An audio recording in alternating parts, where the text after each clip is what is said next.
From JBS Studios in Greater New York, this is the JBS News Update with Teisha Bader. I'm Teisha Bader with the JBS News Update for Wednesday, December the 27th, 2023. Intense battles continue in Gaza between Israeli troops and Hamas terrorists. The IDF today announcing more casualties.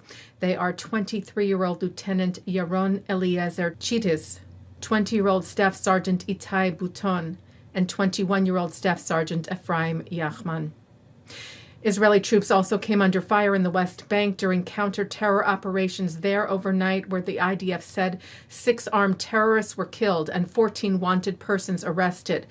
Israeli troops also confiscated weapons, including reportedly makeshift rockets. One IDF soldier was reportedly lightly hurt during the operation.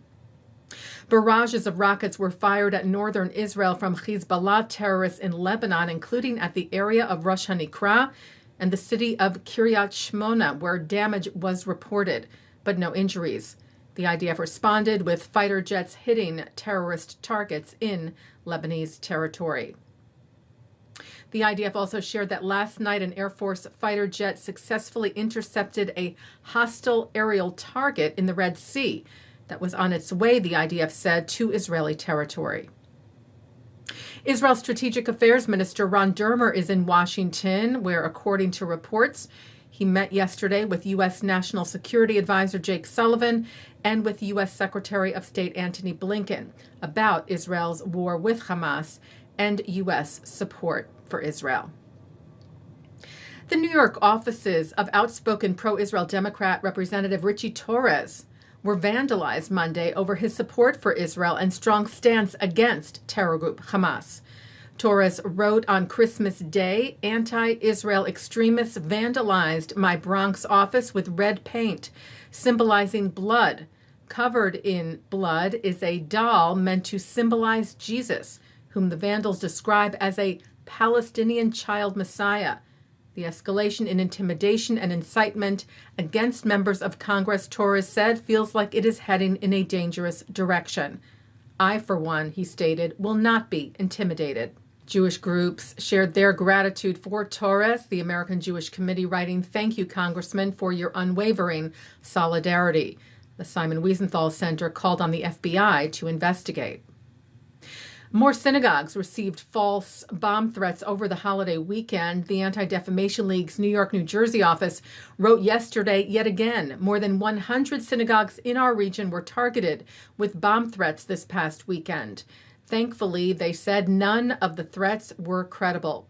Grateful to law enforcement for their quick response and dismayed that emergency resources continue to be wasted. Jewish worshipers, the ADL wrote, must feel safe and secure in their institutions. We condemn these threats in the strongest possible terms. ADL CEO Jonathan Greenblatt wrote, we've seen a tsunami of anti-Semitism since October the 7th.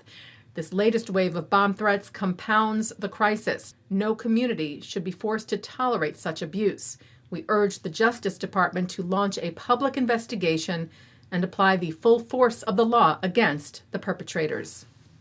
A group called Doctors Against Genocide has canceled an anti-Israel protest that was planned for tomorrow at the U.S. Holocaust Museum in Washington after major backlash.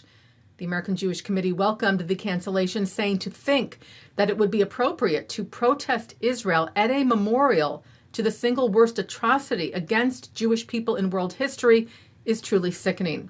The museum stated, our museum is the national memorial to the 6 million Jews killed by Nazi Germany and its collaborators. It is deeply offensive to survivors and the memory of the victims to exploit Holocaust history. Stating our long-standing policy against protests in our museum preserves this space for the solemn memory of victims, the reflections of survivors, and its educational mission. Taking a look now at our programming for tonight on JBS for Wednesday, December the 27th. At 7 o'clock, an FIDF Live war briefing.